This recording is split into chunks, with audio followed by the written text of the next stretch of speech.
iparating upang ipagunita ang mga hirap at tiniis ng iyong buntong na anak na aming Panginoong Heso Kristo. Narito ang mga anak mo na naglalatilimang Friday na pagtitiis na mga pakinig ng mga buhay mong salita. Ipagkaloob mo sa kanila ang kanilang mga kahilingan, lalong-lalo na ang kagalingan. Narito kami, gawin mo kaming karapat-dapat, Ama, sa pangalan ni Jesus. Patawarin mo kami, ano mga aming mga pagkukulang, kasalanang nagagawa sa pamamagitan ng aming mga labi at ng aming mga isip at ang aming mga gawa. Patawarin mo kami, Ama, sa pangalan ni Jesus, upang maging karapat-dapat kami maging daluyan ng mga buhay mong salita. At nananalig kami, tinanggap namin ang kapatawaran mula sa iyo, Ama, sa pangalan ni Jesus, upang dumali ang kagalingan sa mga taong ito na nagsisikap makabuo ng 15 Friday na pakikinig ng mga buhay mong salita at ipagkakaloob ang kagalingan ng bawat isa sa kapangyarihan ng pangalan ni Yesu Kristo, Panginoon namin. Amen.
Nakatayo naman sa tabi ng krus ni Jesus ang kanyang ina at ang kapatid na babae ng kanyang ina, si Maria Cleopas at si Maria Magdalena.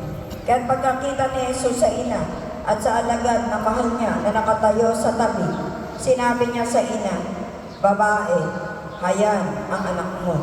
Pagkatapos ay sinabi niya sa alagad, "Hayan ang iyong ina."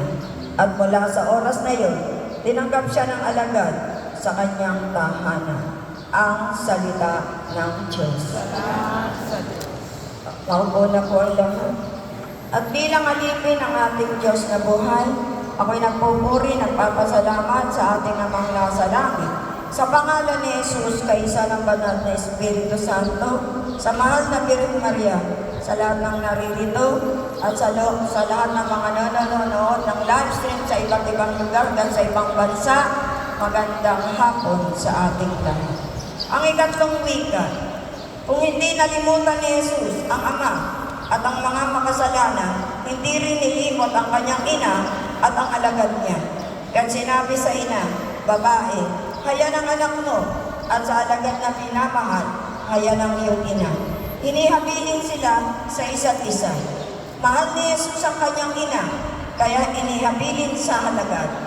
Tinanggap naman ang alagad sa kanyang puso at hindi lamang sa tahanan. Kayo, mahal ba ninyo si Maria? Tinanggap na ba ninyo siya sa inyong mga puso? Kaloob siya ni Jesus sa atin. May lugar pa siya sa ating mga puso? Ngunit, bago ipagkatiwala si Maria sa alagad, ipinagkatiwala na muna ang alagad kay Maria. Para kay Jesus, napakahalaga nito.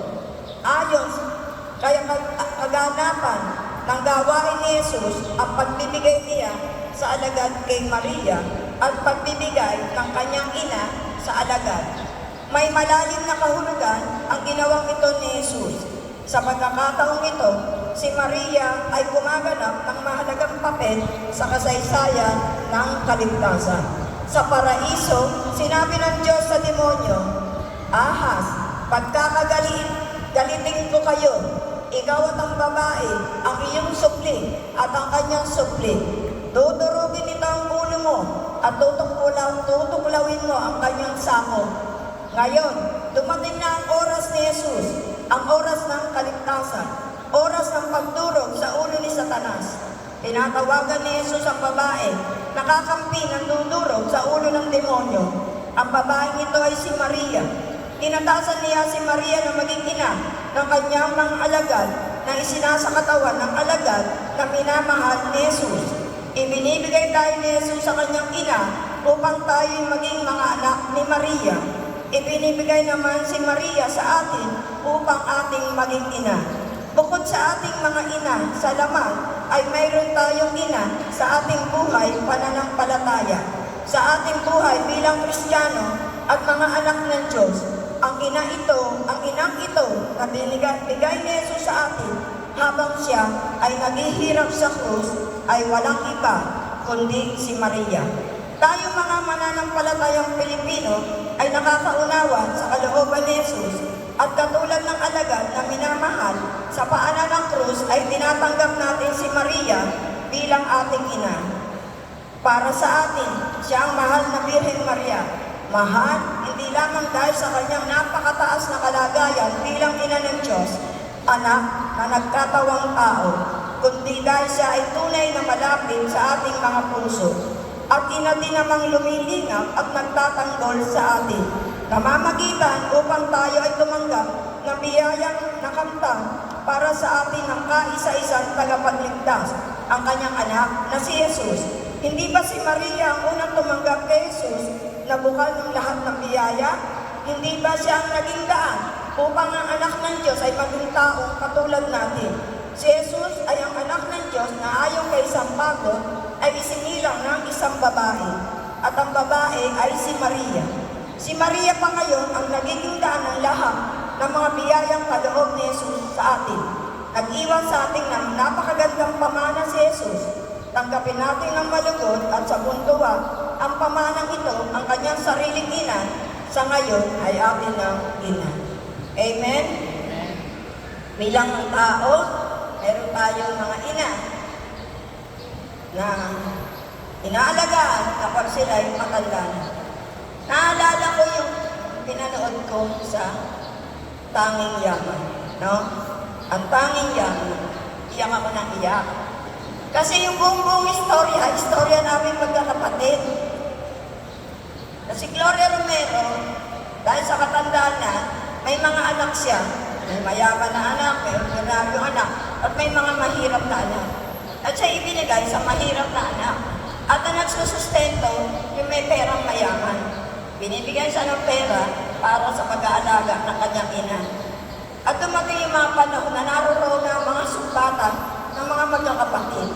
Iyak ako na iyak kasi yun ang buhay ko.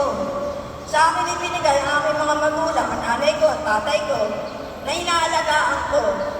At si Brother Ding ang nagsusupply ng pera. Kaya lang, hindi naman sapat yung perang ibinibigay niya para sa mga magulang ko. Pupunta ako sa may paho para tumanggap ng 500 para sa nanay ko. At yun, hindi ko alam paano pagkakasya. Pero alam ko, bilang anak, karapatan ko rin magsikap para intindihin ang aking mga magulang. Naalala ko kasi si Christopher, ang mayaman. At yung si Edgar, yung anak, na namatay na yung yung kontrabida, na siya yung nag-aalaga. At kapag binibigyan siya ng salapi, siyempre, nanunumpat siya. At sabi niya, wala siyang pera para sa kanyang magulang, sapagkat katawan lang, mag-aalaga ang maibibigay niya. Karoon ng conflict, ang ina. Kaya habang pinapanood ko yun, talagang bumukso ang luha ko. Hindi ko alam na ganun ang istorya. At doon naalala ko ang buhay namin magkakapatid. Ang kapatid kong isa, nagsusupply ng pera na hindi naman sapat. May kapatid ako, nanunumpan. At tinitingnan pa ang pag-aalaga ko sa nanay ko na sinasabi sa iba na kaya sa akin yung binigay sapagkat nakikinabang ako sa pag-aalaga. Nalaman ko yun sapagkat meron kaming kasamahan na hindi niya nakasundo at pumunta pa sa bahay para sabihin lang yung mga bagay na yun. Masakit. Kasi hindi niya man lang naisip na anak siya na dapat meron siyang magawa para sa kanyang ina. Minsan dumalaw siya sa amin kasi bihira siyang dumalaw. Dumadaan-daan lang siya. At nung dumaan siya, sabi ng nanay ko, sino yun, Celia? Dahil sabi niya, Nay, nandito ako. Naiihi na. Iihi muna ako. Sabi ng nanay ko, Nay, sino yun? Anak mo ka ako yun. Nang bumalik siya, sino ka ba? Matalino ang nanay ko. Kasi sa Lutatorian ulit, magtapos ng high school, siya pa rin lumit. Sa Lutatorian. Alam ko matalino siya. Alam ko nagpupunwari siya. Sabi niya, sino ka? Anak ko ako. Kaya natawa ako. Yung mga masakit na narinig ko, pinaliwala ko yun. Ang katwirang ko, anak ako. Kaya naman sabihin nila, kung ano lang kaya ko ipangalaga sa nanay ko at sa tatay ko, yun lang ang kaya ko ibigay. Minsan tatay ko, minura pa kami kasi nga, tuwing umaga, ang ulam namin, yung tira sa gabi, yung sinangag. Kasi nga, nagpapaaral ako ng mga anak. Andito lang kami sa Bulacan. Wala naman kami tiyak na hanap buhay. Kaya nagtitinda-tinda lang ako kung ano-ano. At ang mister ko nagtatrabaho sa NLEX. Hindi usapan. Yung pag-tuition ng mga anak ko, hindi ko alam paano namin ay raraos.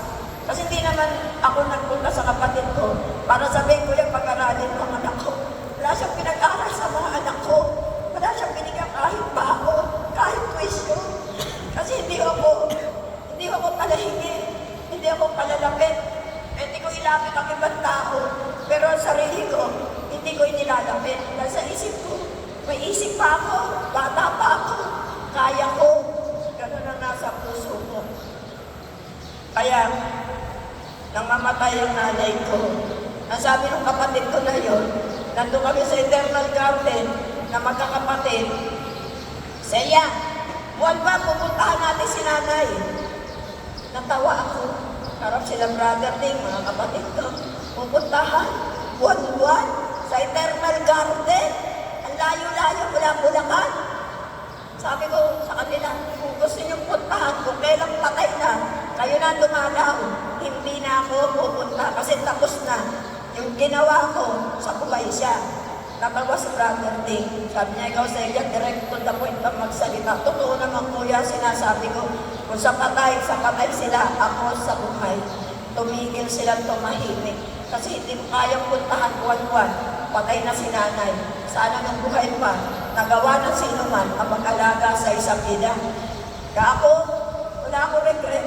Masaya kami. Mga anak ko, masaya kami sa pag-aalaga ng isang matanda. Kasi si tatay ko, namatay na nauna. Kaya sabi ko akin, Mildred, alaga ako nanay mo. Huwag kang nagagalit. Gawin mo lang. Masaya. Kami, piruan lang kami. Kapag ang nanay ko tumatay, siyempre may tayo-tayo yan sa kamay. Sasabihin ng mister ko. Siyempre, maghuhugas yung buha ng...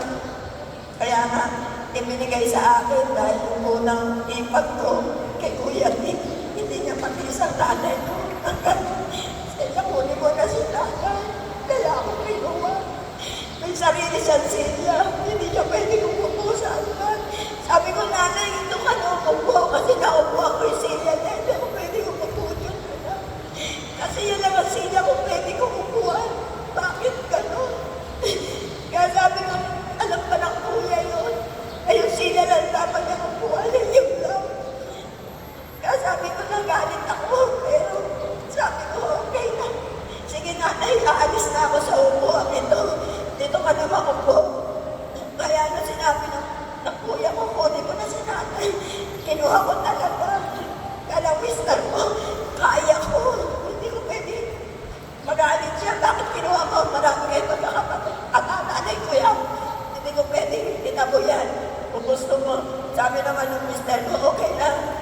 Kasi malaking tulong din sa akin si nanay.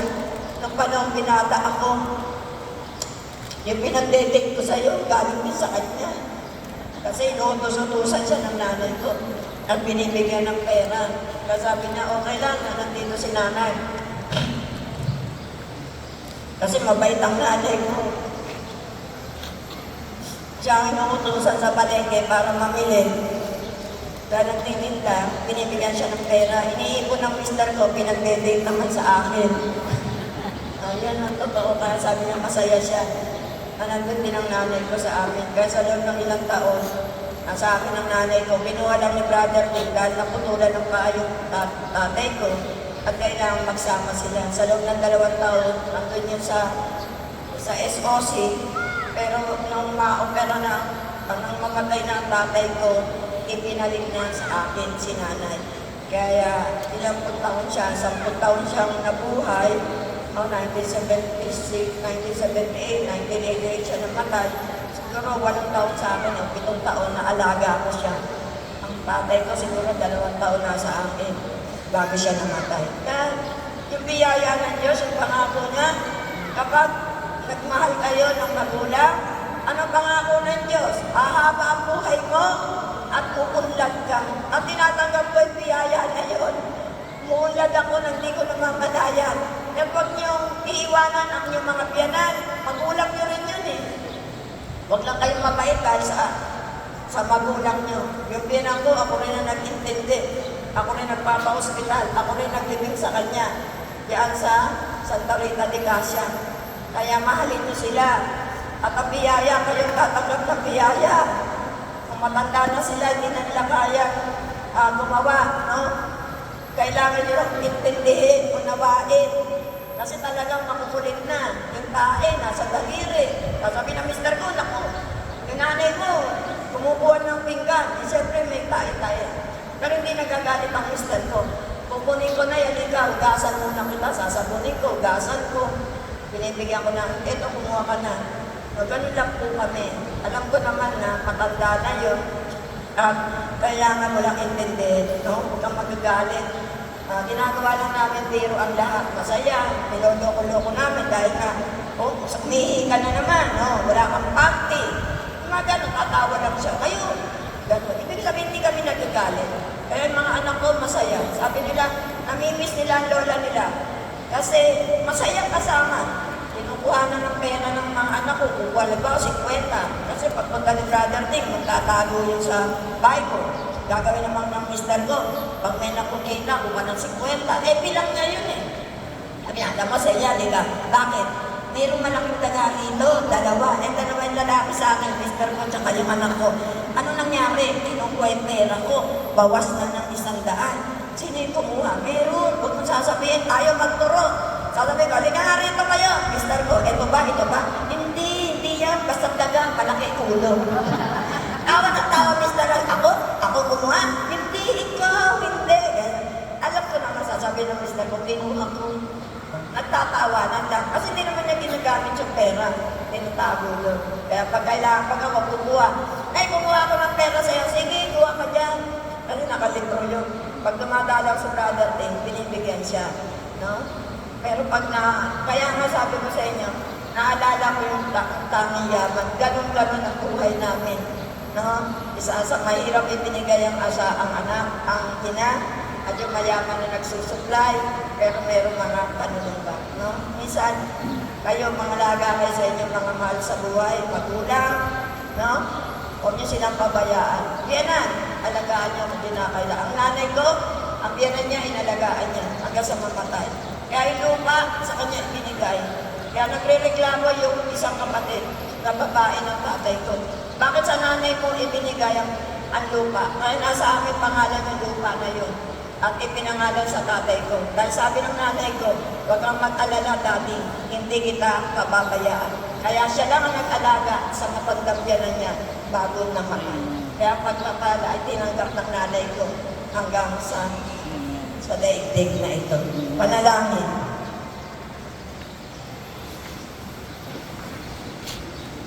Jesus, salamat sa pagbibigay mo sa amin ng iyong ina upang aming maging ina. Malugod namin siyang tinatanggap sa aming mga puso at tahanan. Inilalagay namin sa kanyang pagkalinga ang aming mga buhay.